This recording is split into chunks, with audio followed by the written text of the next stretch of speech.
사무엘하 강의의 7번째 시간으로 악인까지 사용되는 섭리라는 제목으로 말씀을 보겠습니다. 섭리라고 하는 아주 중요한 신학 용어가 있습니다.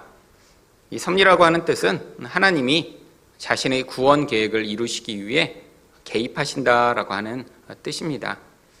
그런데 이 섭리를 오해하는 사람들은 하나님이 바로 이 구원 계획을 위해 인생과 이 세상 가운데 개입하시는 것이 아니라 바로 자기의 생각과 뜻에 따라 하나님이 개입하시기를 바라기 때문에 바로 문제가 생기는 것이죠. 그런데 하나님은 늘 일관되게 이 세상에 개입하시고 또한 우리 인생 가운데도 개입하고 계십니다.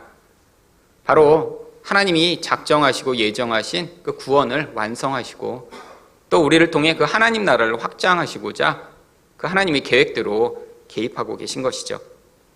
그런데 이렇게 하나님이 이 세상에 개입하시고 또한 우리 인생 가운데도 개입하신다라고 믿지만 그 믿음이 흔들릴 때가 있습니다. 이 세상에 존재하는 악의 존재, 또 악인들, 아니 어쩌면 영적으로 민감한 사람들이 경험하는 이 마귀의 영향력의 그 실체를 경험할 때마다 정말 하나님이 개입하시는가? 아니 하나님이 살아계시고 개입하신다면 이 무섭고 참혹한 악과 악인들을 왜 이렇게 그냥 방치하시는가 하는 의문이 들게 되어 있습니다. 그런데 놀랍게도 우리가 생각할 땐 이해할 수 없지만 하나님은 이 세상에 존재하는 악과 악인 또한 사용하셔서 하나님의 섭리를 이루어 가십니다. 바로 오늘 본문이 이것에 대한 설명을 하고 있습니다. 하나님이 섭리를 이루시는데 하나님이 이 세상의 악까지도 사용하셔서 그 하나님의 이 뜻을 이루시고자 어떻게 이 모든 것들을 사용하시는가? 오늘 본문을 통해 그래서 이 하나님의 섭리에 대해 같이 살펴보고자 하는데요. 첫 번째로 하나님은 어떻게 섭리하시나요? 악인을 통해 섭리하십니다. 1절 말씀입니다. 사울의 아들 이스보셋은 아브넬이 헤브론에서 죽었다 함을 듣고 손의 맥이 풀렸고 온 이스라엘이 놀라니라. 지금 이스보셋은 허수아비 왕입니다. 아브넬이 자기 군사력과 영향력으로 이 사울의 아들이던 이 이스보셋을 왕위에 세웠지만 이 이스보셋 자체는 아무런 통솔력과 능력이 없었기 때문에 자기를 지지하던 이 아브넬이 죽었다는 소리를 듣자 온몸에 힘이 빠지고 도대체 정신이 아득해서 어떻게 할 수 없는 그런 상황이 된 것이죠. 이 이스보셋에게는 지금 아주 큰 위기가 닥친 것입니다. 그런데 어떤 사람에게 닥친 이 위기를 또 악용하는 그런 악인들이 있습니다. 그 악인들을 그런데 설명하는데 2절처럼 아주 자세하게 그들이 어떤 집안의 아들인지를 설명합니다. 사울의 아들 이스보셋에게 군 지휘관 2사람이 있으니 한 사람의 이름은 바하나요 한 사람의 이름은 레갑이라. 베냐민 족속 부엘롯 사람 림몬의 아들이더라. 부엘롯도 베냐민 지파에 속하였으니. 이 악인들의 이 지파와 가족에 대해 왜 성경이 상세하게 묘사하나요? 이들이 얼마나 나쁜 놈들인가를 보여주고자 하는 것입니다. 이들은 이 사울의 아들 이스보셋과 아무 관련이 없는 사람들이 아니라 아주 밀접한 관계를 맺고 있는 사람들입니다. 성경은 이들이 베냐민 지파 소속이며 또한 그 이스보셋 밑에서 군대를 지휘하는 그런 군대 지휘관의 역할을 하던 사람이라고 이야기를 하고 있습니다. 아니 자기 왕이 이런 위기에 처했으면 좀 더 힘을 내 도와야 되는 것 아닌가요? 그런데 자기 왕이 지금 이렇게 위기 상황에 처하니까 그것도 다른 사람이 아닌 같은 친족이며 같은 지파인데 오히려 이것을 기회 삼아 아주 악한 악을 행합니다. 5절과 6절 말씀입니다. 레갑과 바나가 길을 떠나 이스보셋의 집에 이르니 마침 그가 침상에서 낮잠을 자는지라. 레갑과 그의 형제 바나가 그의 배를 찌르고 도망하였더라. 여러분, 이렇게 한 사람에게 위기인 이런 기회를 잡아 자기 왕을 이렇게 찔러 죽이는 이런 반역을 행하다니요. 그것도 같은 지파 사람이며 또 그 왕 밑에서 이제까지 녹을 먹고 살던 그런 왕을 섬겨야 될 그런 부하들이 오히려 자기 왕을 죽여버린 일입니다. 물론 이런 이 악인이 이 이스보셋을 죽인 이 사건의 배후에 물론 하나님의 섭리가 존재합니다. 성경은 명확하게 이것이 하나님의 섭리다라고 이야기를 하고 있지 않지만 어쩌면 이 이스보셋이 죽지 말아야 한다면 하나님이 이 모든 상황 가운데도 그것들을 막으셨겠죠. 악인들이 자기 욕심 때문에 행하는 이 모든 배후에서 결국 이것이 하나님이 본래 계획하고 예비하셨던 일들이 성취되었기 때문에 하나님이 이 상황에 개입하시지 않고 이런 악한 일들이 일어나도록 허용하셨던 것이죠. 하나님이 가지고 계셨던 계획이 무엇인가요? 다윗이 온 나라를 통치하는 왕으로 세워지는 것입니다. 한 나라에 두 명의 왕이 있을 수 없죠. 지금 이스보셋이 이렇게 죽임을 당하지 않았더라면 물론 힘은 약해졌지만 자기 군사들과 함께 다윗에 대항하여 아마 더 오래 싸웠을 것이고요.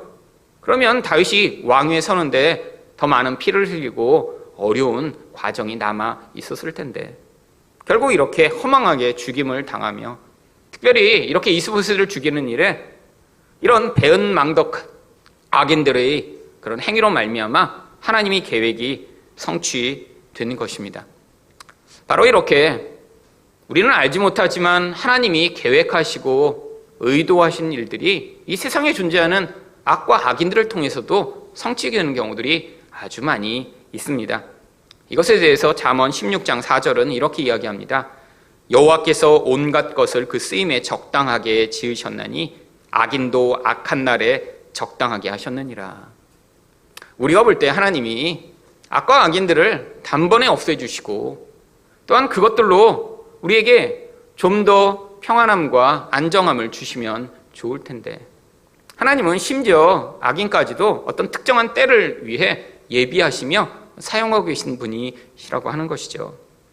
여러분, 이 세상에 존재하는 악, 아니 우리 주변에 존재하는 이런 악, 아니 어쩌면 우리 안에 존재하는 이 악까지도 그래서 하나님이 다 하나님의 이 섭리적 목적을 가지고 사용하고 계신 것입니다.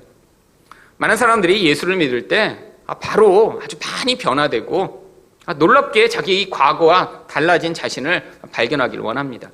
아니 그런 기대도 굉장히 크죠. 제가 학생들을 많이 가르쳐 보면 특별히 이 대학생들이 수련회를 좀 길게 하고 나면 그런 기대가 엄청나게 올라갑니다.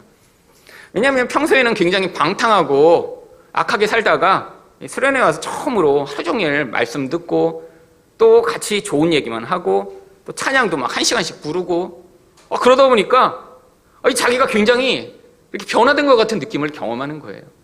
아니 마음도 굉장히 뽀송뽀송해진 것 같아요. 왜냐하면 1년치 이제 회개 한꺼번에 다 하고 그래서 이제 굉장히 이제 자기가 뭔가 변화돼서 새로운 사람이 된 것 같이 그런 느낌으로 수련장을 나갔는데 나가자마자 일주일간의 피곤이 몰려오며 더 악한 생각과 더 악한 충동에 시달려 일단 집에 문을 열고 들어가면서 동생이랑 싸우고 엄마한테 소리 지르고 화낸 뒤에 이제 꼬꾸라져 잔 뒤에 그 다음에 다시 일상으로 돌아오며 내가 이렇게 은혜 받았는데 지금 이거 뭐지? 그러면서 오히려 과거보다 더 악한 그런 삶으로 돌아가는 그런 반복적인 행위를 하죠. 아니 수련회 때 그렇게 헌신도 하고 수련회 때 그렇게 눈물도 흘렸으면 하나님이 아니 그런 약점과 그런 악한 모습으로부터 당장 변화시키시면 얼마나 좋을까요? 여러분 수련회 가서 그렇게 고백하며 선교사 되겠다고 하는 학생들 아주 많이 만났습니다. 근데 지금은 교회도 안 다니는 애들도 많아요. 그때 선교사로 고백했는데 아니 그렇게 하나님이 그런 고백과 헌신을 좀 받으셔서 당장에 그 능력 많으신 하나님이 좀 온전케 하시면 얼마나 좋을까요?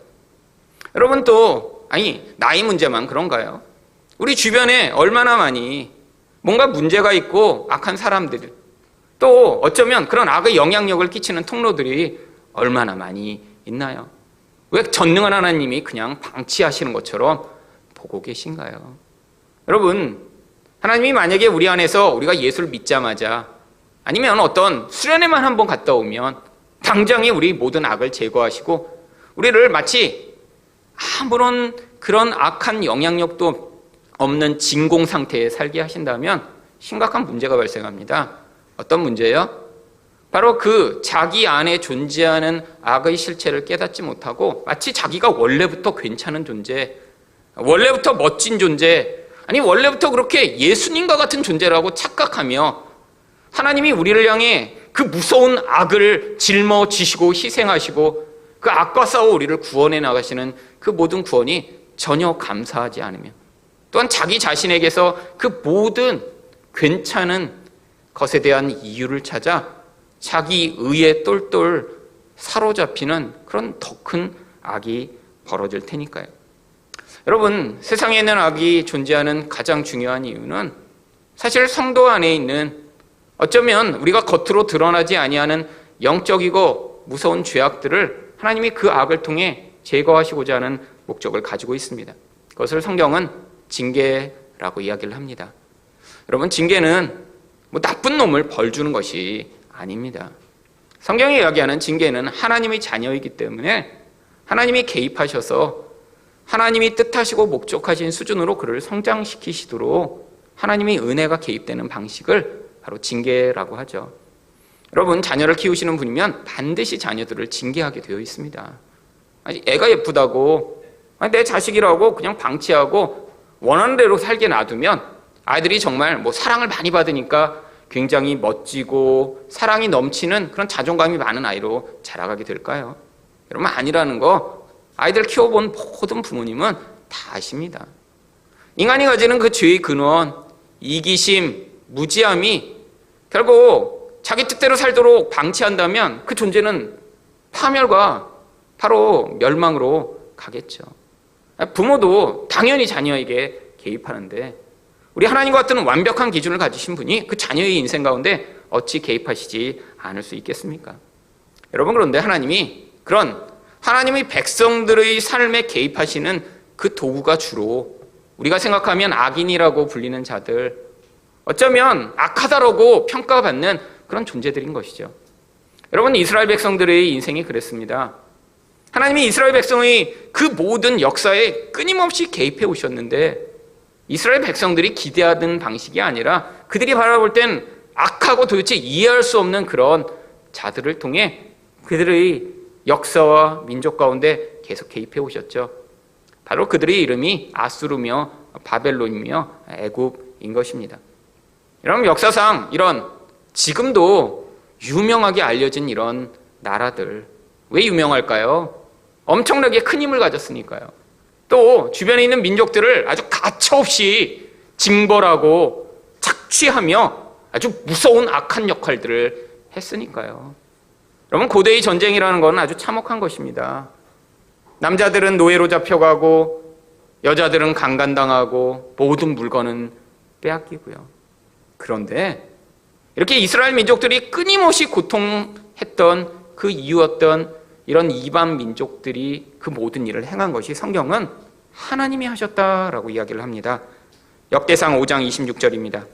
그러므로 이스라엘 하나님이 아수르 왕 불의 마음을 일으키시며 아수르 왕 디글랏 빌레셀의 마음을 일으키심에 곧 루벤과 갓과 므낫세 반지파를 사로잡아 할라와 하볼과 하라와 고산 강가에 옮긴지라 그들이 오늘까지 거기에 있으니라.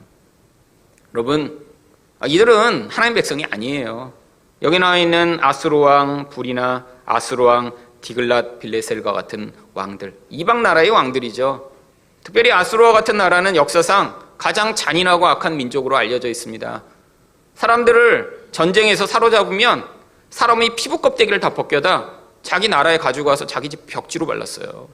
여자들은 다 강간을 하고 남자들은 코를 꿰뚫어서 자기 나라에 데리고 와 노예로 삼고 사형 가치가 없는 아이들은 벽에다 집어던져서 죽이며 임산부들은 배를 갈라 죽였다라고 하는 아주 무시무시하고 악한 민족입니다. 아니 근데 그들에 의해 이스라엘 백성들이 이렇게 고통하며 포로로 잡히며 이런 심각한 그 악이 영향을 미치는데 그것을 하나님이 하셨다고 해요. 왜죠? 여러분, 그 이야기가 선지서 이야기입니다. 하나님의 기준, 그 뜻에 이스라엘 백성들은 끊임없이 반역하며 우상 숭배와 불의로 말미암아 하나님이 말씀하시고 끊임없이 긍휼을 베푸시는데도 하나님의 뜻에 불복종했기 때문이죠. 여러분, 이게 인간의 본질입니다. 우리 인간의 본질은 인간의 노력이나 행위로는 하나님의 뜻에 복종할 수 없죠. 여러분, 노력해 보셨나요? 얼마나 노력해야 정말 하나님이 원하시는 그 수준에 다다를 수 있나요? 여러분, 우리들이 생각하는 것보다 훨씬 더 정말 인생의 모든 것을 다해 노력했던 한 집단이 있는데 그 집단을 바로 바리새인이라고 부르는 것입니다. 여러분, 성경이 이야기하는 바리새인들은 무엇인가요? 우리가 생각할 땐 어떻게 이 나쁜 놈들 이렇게 생각하지만 당시에는 그들을 따라올 수 없을 만큼 높은 수준에서 바로 열심히 노력하며 애쓰며 그런 영적 성장과 고귀한 수준을 이루고자 몸부림쳤던 사람들이죠. 그런데 인간은 아무리 노력해도 영혼의 본질을 바꿀 수 없습니다. 하나님이 그래서 바로 이 세상의 악이라고 하는 존재들을 통해 그 우상숭배적 본질, 이기적 본질을 변화시키시고자 그 악을 사용하시는 것이죠. 바로 그때 성도들이 고민을 하게 되는 것입니다. 아니, 저 나쁜 놈들은 하나님이 그냥 두시고 우리만 이렇게 괴롭히시는 것 같지? 아니, 저렇게 악인들은 승승장구하는 것 같은데 오히려 하나님 백성이라는 나만 문제가 생기고 어려운 일이 있는데 왜 그냥 방치하시는 것 같지? 단기적으로 보면 그런 악인의 모습, 악인이 벌받지 않는 것 같고 세상에서 성공하는 모습이 좋아 보일지 모르지만 하나님 나라의 관점에서 보면 바로 하나님이 이 모든 상황들을 통해 개입하시는 것이 진짜 하나님 백성들에게 궁극적 이익과 참된 구원의 은혜라고 하는 것이죠. 여러분, 이게 바로 징계라고 하는 것입니다. 당장은 힘들어 보이고 고통스러워 보이지만 그 보상이 어쩌면 이 땅에서 주어지지 않을지 모르지만 하나님이 결국 성도의 인생 가운데 이렇게 하나님만 의존하는 자들 되게 만드시고자 어쩌면 세상에서 악하다라고 하는 것까지도 사용하시는 이 놀라운 은혜예요. 그런데 이렇게 악한 존재들은 그러면 그냥 방치하시나요? 아니요. 하나님이 그렇지 않으시다라는 것을 보여주시고자 구약 성경에 나왔던 하나님의 백성들을 심판하였던 도구들이 어떻게 하나님의 심판의 대상이 되는지를 여러 곳에서 이야기를 합니다. 대표적인 것이 바로 이사야 10장 5절입니다. 아수르 사람은 화 있을진저. 아수르 사람들이 이스라엘 백성들을 가장 많이 괴롭혔거든요. 근데 그들에게 하나님이 진노가 있대요. 그는 내 진노의 막대기요 내 손의 몽둥이는 그 손의 몽둥이는 내 분노라. 그들이 그렇게 악을 행한 것이 하나님의 목적을 위한 도구였는데 근데 그들이 또 하나님의 진노의 대상이 된다는 거예요. 하나님이 어떻게 하세요? 그래서 이사야 10장 25절에 내가 오래지 아니하여 내게는 분을 그치고, 여기서 내게는 하나님 백성을 이야기하는 것입니다. 그리고 그들은 내 진노로 멸하리라. 여러분, 이게 바로 하나님 나라의 원리입니다. 세상에 횡행하는 이 악을 사용하셔서도 하나님 백성을 성장하게 만드시고 결국 그런 도구로 사용됐던 악을 하나님이 궁극적으로 반드시 심판하실 것에 대한 약속이요. 우리 눈으로 당장에 확인할 수 없지만 바로 하나님이 이렇게 개입하시고 성도의 인생을 붙들고 계시다는 믿음을 가져야 당장에 눈에 보이지 않는 그런 결과가 나타나지 않고 당장에 나를 힘들게 하는 그런 악인들이 존재하더라도 그 모든 과정을 통해 하나님이 어떻게 우리를 더 하나님 나라에 합당한 자들로 만들어 가실지를 믿고 담대할 수 있는 것입니다. 두 번째로 하나님은 어떻게 섭리하시나요? 인간의 욕심을 통해 섭리하십니다. 7절과 8절 상반절입니다.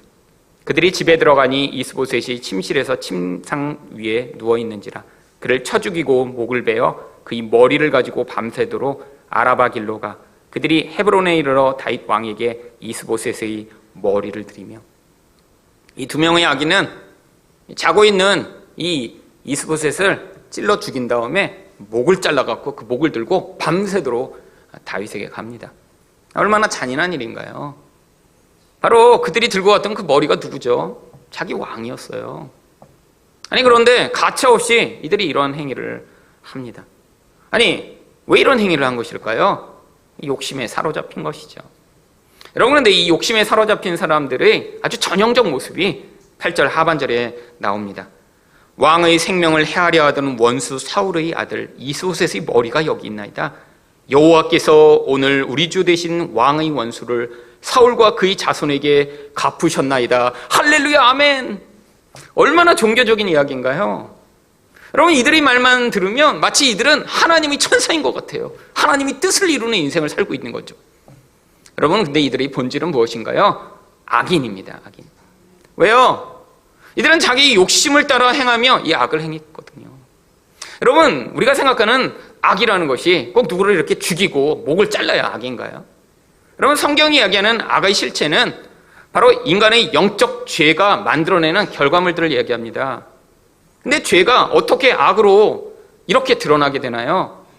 죄는 영혼이 하나님의 생명에서 단절된 공허한 상태를 이야기하는 것이죠. 영혼 안에 생명이 없으니까 인간은 바로 강렬한 욕망과 두려움에 시달리게 됩니다. 영적 공허를 무엇인가 눈에 보이는 것으로 채우려고 하는 그런 욕심이 나타나게 되는 것이죠. 결국 성경이 이야기하는 그래서 악의 실체는 무엇인가 이렇게 악한 일을 하고 누굴 죽이고 강간하고 사기치고 도둑질하는 것이 아니라 이렇게 욕망에 사로잡혀 끊임없이 자기 이기심을 위해 행동하는 이 인간의 실체가 만들어내는 결과물을 악이라고 얘기를 하는 것이죠. 여러분, 그래서 우리 모두 다 이런 악을 행합니다. 물론 어떤 사람은 아주 직업적으로 악을 행하는 사람이 있죠. 그런 사람의 특징이 무엇인가요? 여기 있는 이 악인들처럼 자기가 진짜 이런 악을 행한다라는 생각도 안 하고 오히려 내가 당신을 위해 일을 합니다라고 하고 있지만, 그런데 그 본질 가운데는 결국에는 자기의 영적 욕망을 위해 이 모든 일들을 하고 있는 것이죠. 여러분, 이들은 지금 상황이 변하고 있는 것을 금방 눈치챘습니다. 곧 다윗 왕국이 이제 이 전체를 다스리게 될 것을 지금 바라본 것이죠. 아니, 이스보셋을 그때까지 충성하면 어떤 일이 벌어질까요? 다윗 왕궁의 적이 되는 것입니다. 그러니까 미리 자신들이 이 이스보셋을 죽여 자신들이 원하던 그 보상을 얻어내고자 하는 욕망에 사로잡혀 바로 이런 참혹한 일들을 행한 것이죠. 여러분, 이게 바로 이 악인들의 욕망이 결국 하나님이 섭리를 이루는 도구로 사용되는 것입니다. 문제는 그런데 우리가 바라볼 때 이렇게 악인이라고 불리는 인간들만 욕망에 사로잡혀 있나요? 이게 바로 모든 인간의 모습 아닌가요? 여러분, 누군가 만나보셨을 거예요. 겉으로 보일 때는 굉장히 고매하고 정말 외모로는 전혀 욕심이 없을 것 같지만 사람마다 자기가 욕심을 부리는 영역이 다 다릅니다. 어떤 사람은 명예에 대한 열망이 엄청나게 커요. 자기 가족들이 다 망가져도 내가 원하는 그 권력을 얻고자 하는 열망 가운데 사는 사람도 있고, 어떤 사람은 돈에 대한 열망이 엄청나게 크죠. 그 열망을 가지고 내가 원하는 것들을 이루고자 몸부림을 치며 삽니다. 아니, 눈에 드러나는 이런 욕망들 말고도 얼마나 많은 욕망들이 우리 안에서 결국 인간을 그런 무서운 존재, 악을 행하는 존재가 되게 만드나요? 여러분, 겉으로는 아무런 욕심이 없는 것처럼 그렇게 보이는 사람도 아주 가까운 관계로 가면 어쩌면 다른 사람을 통제하고 내 마음대로 조종하려고 하는 무서운 통제욕을 발휘하는 경우도 아주 많이 있습니다. 아니, 겉에서 볼 때 착해 보이는 사람이 오히려 내면적으로는 통제욕이 더 강한 경우도 굉장히 많죠. 왜? 인간이라는 존재는 이런 무엇인가 내 마음대로 하고 싶은 그 욕구에서 벗어날 수 없는 영적 존재이기 때문입니다. 영적으로 영향을 계속 받고 있는 거예요. 그 영향력이 욕심으로도 나타나고 두려움으로도 나타나며 어떤 상황이 되면 그것들을 이룰 수 있는 기회가 되면 악으로 표출되는 것이죠. 여러분, 그래서 이런 인간의 욕심에 매여 있는 상태를 성경은 무엇이라고 얘기하나요? 에베소 2장 3절입니다. 전에는 우리도 다 그 가운데서 우리 육체의 욕심을 따라 지내며 육체와 마음이 원하는 것을 하여 다른 이들과 같이 본질상 진노의 자녀였더니. 하나님이 진노를 받을 대상을 성경이 악인이라고 부르는 거예요. 그런데 바로 우리 모두가 다 어떤 존재였다고요? 여기 나온 대로 육체의 욕심을 따라 지내며 살아가던 존재였다라고 얘기합니다.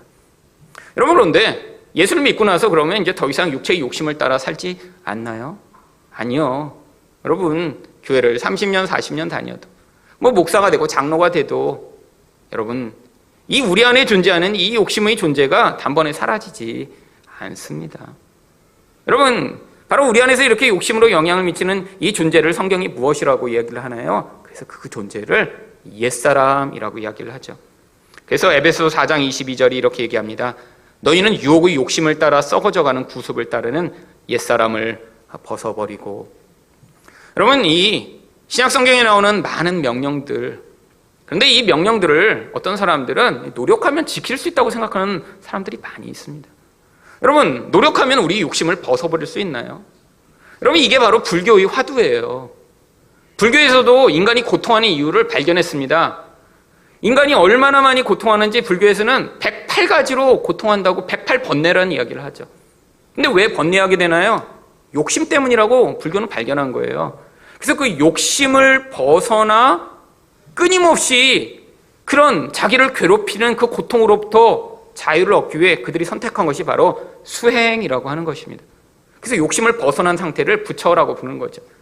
부처가 되고자 그래서 많은 사람들이 수행을 합니다. 막 7년씩 벽만 보고 앉아있거나, 심지어는 음식도 절제하고 고기 안 먹고, 아니 어떤 사람은 잠도 안 자며 수행하는데 진짜 부처가 될 수 있나요? 아니 정말 완전하게 자기 욕심을 통제하고 정말 무아지경에서 이 세상과 정말 무라일체로 하나 된 그런 존재가 될 수 있나요? 그럼 불가능합니다. 왜요? 이 욕심이라는 근원이 영적이기 때문이에요. 그 안에 내가 노력해서 어느 정도 통제하는 정도가 아니라 하나님의 영적 생명이 들어오지 않으면 우리는 아무리 애쓰고 노력해도 또 다른 욕망이, 또 다른 두려움이 우리를 지배하는 그 자리밖에 설 수 없습니다. 성경이 그런데 왜 옛사람을 벗어버리라고 이야기를 하는 거죠? 마치 우리가 잘 행할 수 있는 것처럼요. 성경에 나오는 아주 쉬운 명령들 있잖아요. 항상 기뻐하라, 쉬지 말고 기도하라, 범사에 감사하라. 여러분 다 이 명령을 따라 살고 계시죠? 여러분, 그럼 목사면 잘하고 있을까요? 항상 기도하고 있을까요? 그럼 지금도 기도하고 있어야죠. 설교를 하면서 할렐루야 할렐루야 속에서는 막 기도하고, 잘 때도 막 기도하고. 여러분, 잘 때도 저도 기도한 적 몇 번 있습니다. 제가 이렇게 막 너무 스트레스에 많이 받는 때 제가 막 자면서도 하나님 어떡하죠 하나님 어떡하죠 하는데 이렇게 자다가 살짝 깨난 거예요. 살짝 깨났는데 그때 기도하고 있더라고요. 그래서 그 살짝 깨난 상태에서 너무 감동한 거예요. 내가 이렇게 자면서도 기도를 하니 막 눈물 흘리면서 다시 잤는데 하나님이 이렇게 잘 때까지 기도했으니 얼마나 나를 불쌍히 여기며 당장 이 문제를 해결해 주실까, 그럼 기대를 했는데 문제가 해결이 안 되더군요. 여러분, 그때 한두 번의 그런 경험 여러분도 한번 해보세요. 자기 전에 막 너무 스트레스 받고 죽을 것 같아갖고 하나님 살려주세요 하나님 살려주세요 살려주세요 하다가 기절하고 나면 잠시 깨어날 때 기도하고 있는 경우가 있을 수도 있습니다. 여러분, 항상 기뻐하세요? 항상요? 아니시죠? 이번 주에도 얼마나 짜증나는 일들이 많으셨나요? 여러분, 이게 인생인데, 아니 근데 성경을 왜 이런 이상한 명령을 하는 거죠? 지킬 수도 없는데. 여러분, 우리 안에 바로 이 옛사람과 새사람이라고 하는 이중적 자아가 존재하기 때문이죠. 하나님의 뜻에 절대 복종할 수 없는 이 옛사람, 항상 기뻐하라고 명령했는데 항상 짜증내고 분노하는 이 옛자, 항상 기도하고 하나님을 의존하라고 명령하는데 자기를 의존하고 돈을 의존하는 우리 옛자, 끊임없이 내 뜻대로 살리려 하는 이 옛자. 이 옛자는 항상 기뻐하고 쉬지 말고 기도하고 또 범사에 감사할 수 없습니다. 그런데 하나님 바로 성령으로 우리 안에 새롭게 창조하신 이 새 사람은 하나님의 뜻에 따라 반응하고 그것이 맞다라고 생각하며 순종하고자 하는 열망으로 행할 때 바로 성령으로 하나님이 우리 안에서 그 일들을 행할 수 있는 능력을 더해 주시는 것이죠. 근데 그 능력이 어디서 나오는 거예요? 내가 7년 동안 기도를 했더니 나오는 게 아니라 하나님이 성령으로 우리 안에서 새로운 일들을 행할 수 있는 능력을 부으셨기 때문에 바로 우리 능력이 아니라 하나님의 은혜이며 도심인 것입니다. 이걸 깨닫지 못하는 사람들은 뭔가 하고 나면 자기가 했다고 해요. 여러분, 그래서 하나님이 우리 안에서 뭔가를 했더라도 그게 지속되지 못하도록 하시는 거예요. 한 번 기도했다가 그 다음 1년 동안 기도 안 하고, 한 번 기뻐하며 한 번 감사했다가 그 다음에 쭉 불평원망을 하며 사는 우리 본질. 여러분, 우리 거면 내가 마음대로 쓸 수 있어야죠. 그래서 내 마음대로 살 수 있어야죠. 그래서 내 마음대로, 그래서 항상 기뻐할 수 있어야죠. 여러분, 불평하고 원망하는 거 좋아하는 분 누가 계세요? 다 그렇게 기뻐하시고 싶어 하잖아요. 아니, 여러분, 솔직히 기도는 안 하셔도 기도해야겠다는 생각은 다 하시잖아요. 그게 우리의 본질인데, 그래도 그런 마음을 가지고 가끔씩이라도 나타나는 것들을 보며, 나는 불가능한데, 우리 하나님이 내 안에 이런 감사와 기쁨과 의존을 만들어내신 사실들을 보며 하나님을 찬양하도록 우리 안에 이 옛자가 끊임없이 나의 본질을 폭로하고 있는 것입니다. 여러분, 이 과정을 지나가며 하나님은 우리 욕망을 사용하시죠. 하나님의 뜻을 알아요. 근데 욕심에 사로잡혀 있으니까 그 뜻대로 못하는 거예요. 여러분, 기도해야 되는 거 여기 다 모르세요? 오늘 처음 들으셨어요? 기도해야 돼요? 예수 믿으면? 아니시잖아요. 다 아는데. 여러분, 솔직히 지난주에 기도 안 하셨죠? 식사 기도 빼고, 그리고 차 타고 이렇게 기도하시는 분들 그거 빼고 안 하셨죠? 솔직히. 여러분, 아니 그러면 이 하나님의 심각한 명령을 다 어기고 있는 거잖아요. 여러분, 우리 본질이 이렇다라는 거예요. 우리 수준을 하나님이 그래서 이 명령들로 끊임없이 보여주시는 것입니다. 욕심에 매여있는 옛 자아를 벗어버리라고 했는데 우리는 그게 너무너무 좋아요. 우리 욕망이 지금 내가 살고 있는 내 모습이 너무 좋아요. 지금 내 뜻대로 살고 싶어요. 그러니까 어떻게 하세요? 그 욕망으로 말미암는 고통을 경험하도록 하나님이 사용하시는 것입니다. 아니, 그 욕망 자체가 우리 본질이에요. 내 자아예요. 하나님이 나를 갑자기 그 욕망으로부터 깨끗하게 하셔서 마치 물로 씻어버리듯이 씻는 게 아니라 그게 만들어내는 그 욕망의 결과물이 얼마나 참혹하고 얼마나 악한가를 목도하게 하시는 것이죠. 여러분, 그래서 디모데전서 6장 9절과 같은 그런 말씀이 있는 것입니다. 부하려 하는 자들은 시험과 올무와 여러 가지 어리석고 해로운 욕심에 떨어지나니 그 사람으로 파멸과 멸망에 빠지게 하는 것이라. 여러분, 예수 믿고 나서 여러분 마음 가운데 나는 부자 되고 싶다 이런 마음이 싹 사라지셨나요? 그럼 부의 기준이 다 다를 뿐입니다. 물론 여기 있는 아직 결혼한 청년은 나는 한 300만 원만 매달 그냥 꼬박꼬박 벌면 참 부유하게 느낄 텐데 이렇게 생각하는 분이 있겠죠. 지금 뭐 그렇게 못 벌고 있으면. 아니, 그래서 정말 나중에 300만 원을 버는 때가 올 거 아니에요. 벌게 되기를 축복합니다. 300만 원 버셔야죠. 근데 버셨어요. 그럼 내가 부자다 막 그래갖고 매일 행복해요. 그러면 그때 한 500만 원을 원할 걸. 아니, 그래서 여기 진짜 500만 원 버시는 분이 있을 거 아니에요. 그럼 막 500만 원 버시니까 막 정말 그 행복감과 기쁨이 마음에 가득한가요? 욕심이 끝이 없습니다. 아니, 예수 믿으면 정말 예수님만 의존해서 찬양도 부르시잖아요. 뭐 금과 은 내게 없어도 난 예수님만 전문자, 노래만 하고 본질은 끊임없이 꿈꿉니다. 여러분, 그런데 이런 하나님 말고 다른 것을 의존하는 그 의존, 자기 자신을 더 부유하게 만들고 더 크게 만들고 더 영광스럽게 만들려고 하는 이 무서운 욕망의 본질이 그의 본질을 지배하게 되면 결과가 뭐로 나타난다고요? 이게 나오잖아요. 시험에 빠지게 됩니다. 올무에 빠지게 되죠. 그런데 그게 뭘 만들어요? 파멸과 멸망을 가져온대요. 여러분, 사기당하는 사람들이 왜 사기당할까요? 돈에 대한 욕심 때문에 사기당합니다. 아니, 이론적으로 지금 10%의 이자를 주는 곳 있을 수가 없습니다. 근데 사기당하는 사람은 꼭 그런 얘기가 들으면 솔깃해요. 아니, 15%를 받을 수 있어요? 얼마 전에도 신문에 났더군요. 무슨 양식하는데 투자하면 매년 수익 50%를 보장한대요. 아니, 돈에 대한 욕심인 사람은 당장 솔깃한 거죠. 아니, 보이스피싱 같은 거 당하는 사람은 왜 당할까요? 욕심이 없는 사람들이 당하나요? 네, 욕심이 많은 사람들이 당합니다. 어떤 욕심이 많은 사람이요? 돈에 대한 안정감에 대한 욕심이 많은 거예요. 그걸 다른 말로 얘기하면 두려움이 많은 거죠. 욕심과 두려움은 똑같은 거예요. 누군가 전화해서 당신 통장이 대포 통장입니다. 그러면 아닙니다. 그러고 끊으면 되는데 정말요? 덜덜덜덜덜 그러다가 또 당하는 거예요. 왜요? 욕심이 가득하니까요. 결국 욕심 때문에 무너지고 욕심 때문에 관계가 깨지는 것입니다. 여러분, 그런데 하나님이 왜 이런 문제를 막아주시지 않죠? 사기당하려고 할 때 아니다라고 막아주시고 손해보려고 할 때 아니다라고 막아주시고 우리 늘 기도하잖아요. 하나님, 문제 생기지 않도록 도와주시옵소서. 이곳에 투자할 때 하나님 놀라운 투자 수익을 거둘 수 있도록 함께하여 주시옵소서. 여러분, 기도 안 하시나요? 여러분 집 사실 때 이 집을 사면 앞으로 50%가 가격이 떨어지게 하여 주시옵소서? 여러분 기도는 안 하지만 마음에 그런 일이 벌어지면 이거 왜 하나님 나를 저주하시나 이렇게 생각하실 거 아니에요.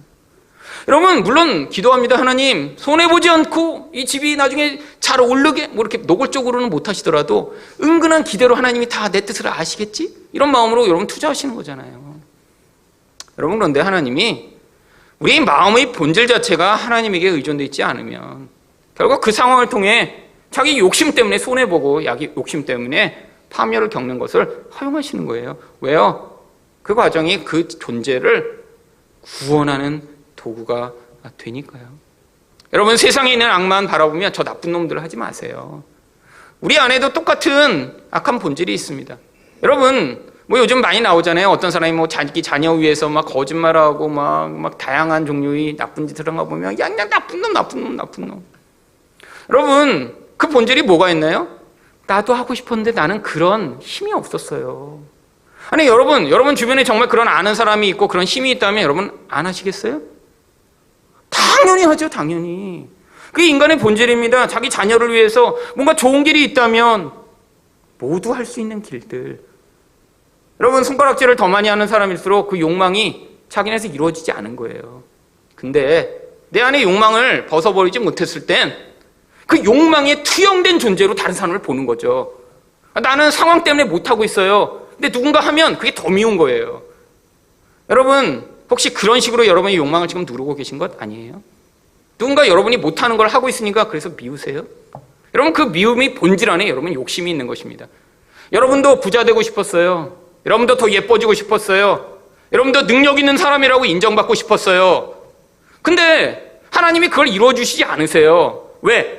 하나님은 여러분이 하나님처럼 세상을 살아가는 존재가 되도록 만드시는 분이 아니라 하나님만이 여러분의 인생 가운데 가장 중요한 분이 되셔서 이 세상의 모든 환경과 조건을 뛰어넘는 그런 본질이 예수 믿는 사람 만드시는 것을 목적으로 우리 인생에 개입해 오시니까요. 여러분이 뭔가를 안 하고 있다고 욕심이 없는 것이 아닙니다. 우리 욕망의 실체는 아주 교묘하거든요. 다른 사람을 부러워하고 비교하고 끊임없이 미워하는 그 본질 안에 어쩌면 더 무서운 욕망이 있는지도 모르는 것이죠. 여러분 하나님이 결국 그것들을 끄집어내실 것입니다. 그 존재 앞에 섰을 때 이 옛사람이 얼마나 무서운 것인가 깨달으면 하나님 이 옛사람을 십자가에 못 박아 죽이시고 내 안에서 나는 만들어낼 수 없는 정말 그 자유한 모습, 하나님의 은혜에 사로잡힌 모습, 세상 사람처럼 비교하며 끊임없이 불안에 살아가지 아니하고 예수로 만족하는 자가 될 수 있도록 은혜를 달라고 간구하시는 여러분 되시기를 축원드립니다. 마지막으로 하나님은 어떻게 섭리하시나요? 예수님이 심판하시도록 섭리하십니다. 여러분 이 두 아기는 이렇게 이스보셋의 머리를 갖고 오면 다윗이 그들을 칭찬하고 보상할 것이라고 생각했는데 근데 10절과 11절에서 다윗이 어떻게 이야기를 하나요? 전에 사람이 내게 알리기를 보라 사울이 죽었다 하며 그가 좋은 소식을 전하는 줄로 생각하였소. 내가 그를 잡아 시글락에서 죽여서 그것을 그 소식을 전한 가품으로 삼았거든. 여러분 사무엘하 1장에서 한 아말렉 소년이 자기가 사울을 죽였다라고 주장하며 다윗을 찾아왔습니다. 근데 그게 거짓말이라는 것 다윗도 알고 있었어요. 전쟁에서 죽은 거지 저 소년이 죽이지 않았고 쟤는 도둑놈에 불과하다는 것 다 알았어요. 근데 아니 그 소식만 전했는데 근데도 죽여버렸다라고 얘기를 합니다. 왜죠? 여호와의 기름 부음 받은 자를 자기가 죽였다고 얘기를 했으니까요. 근데 지금은 어떤 상황이죠? 이스보셋을 죽였다고 이렇게 뻔뻔하게 온 인간들을 어떻게 얘기합니까? 11절입니다. 하물며 악인이 의인을 그의 집 침상 위에서 죽인 것이겠느냐? 그런즉 내가 악인의 피 흘린 죄를 너희에게 갚아서 너희를 이 땅에서 없이 하지 아니하겠느냐 하고 다윗이 그들을 악인이라고 부릅니다. 여러분 그리고 다윗은 어떻게 하나요? 판결만 내리는 것이 아니라 그 판결을 행할 수 있는 능력이 있었기 때문에 12절처럼 즉각 심판을 시행합니다.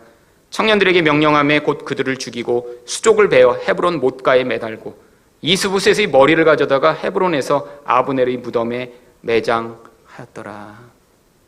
여러분 왜 다윗이 이 두 사람이 이렇게 죽여버린 것을 성경이 묘사하나요?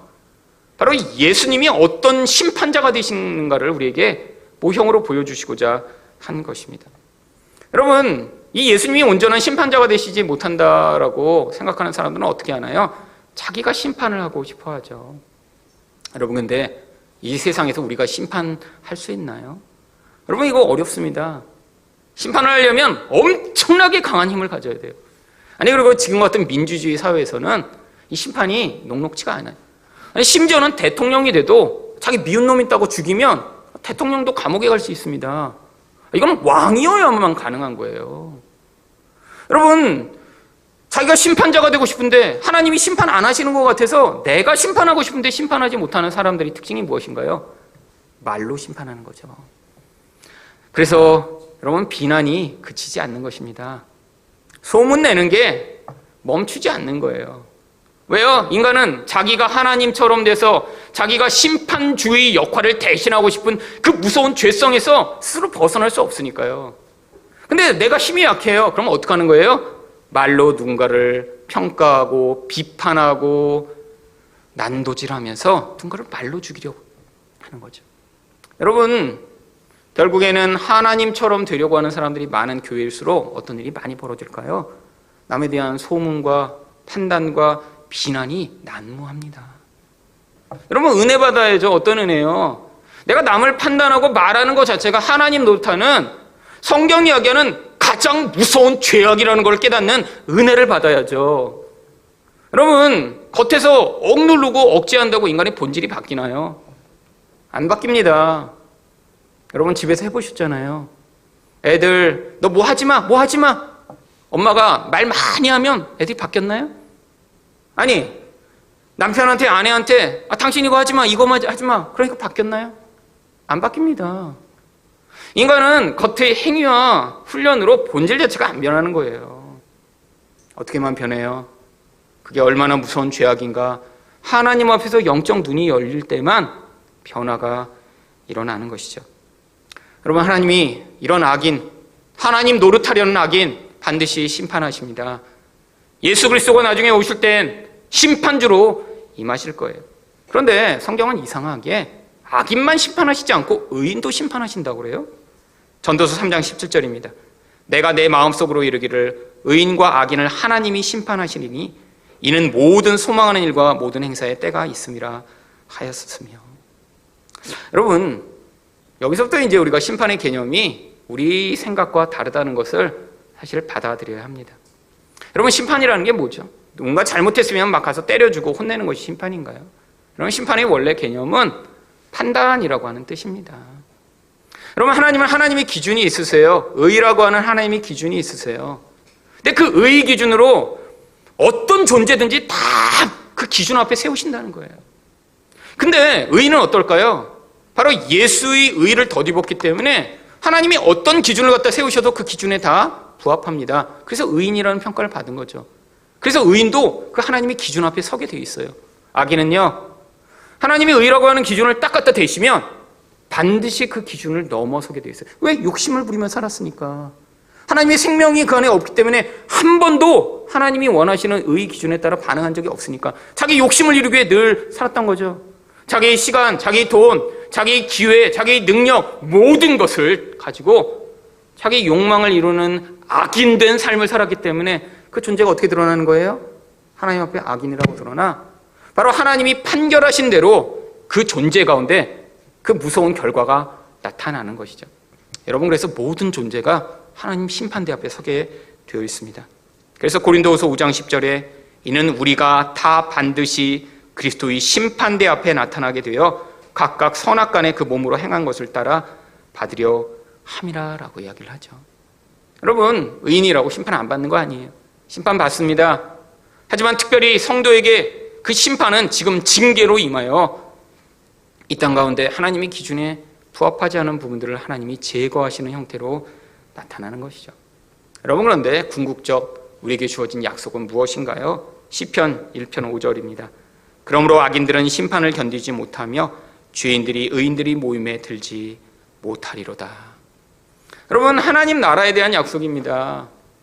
우리에게 주어질 가장 영광스러운 자리는 여기서 내가 어떤 높은 자리에 서거나 아니 편안한 환경을 가지게 되는 것이 아니라 바로 이 의인이라고 인정받은 사람들이 모여있는 그 의인들이 모임, 하나님 나라, 교회, 그 영광스러운 자리에서 우리 어린 양과 하나님에게만 구원이 있다라고 찬양하고 하나님께 영광을 돌리며 영원히 하나님을 섬기는 그 자리에 참여하게 되는데, 악인들은 바로 그 자리에서 제외된다라고 하는 것이죠. 여러분, 이 땅이 전부가 아닙니다. 눈에 보이는 이 세상의 과정을 통해 우리는 그 영원한 하나님 나라에 하나님을 섬기는 자리로 준비되는 것이고요. 악인들은 이 심판으로 말미암아 결국에는 영원한 저주와 멸망 가운데로 처하게 되는 것이죠. 여러분, 성도들에게 바로 이것을 성경이 이야기하고 있는 거예요. 예수가 심판하신다. 너는 그 욕망에서 벗어나 악인의 삶에서 의인의 삶으로 벗어나고 있는가? 아니, 우리 안에서 나오는 그 악을 또 제거하시기 위해 하나님이 이 세상의 악을 사용하실 때 사람이나 환경을 탓하고 원망하지 아니하고 하나님이 섭리적 손길을 받아들여 그 가운데 잠잠히 하나님이 행하시는 그 놀라운 구원을 받아들이는 그런 겸손한 인생인가를 지금 묻고 있는 것입니다. 여러분, 바로 이 악이 이 세상 가운데 제거돼 하나님이 인정하시는 의인의 삶이 되시기를 예수 그리스도 이름으로 축원드립니다.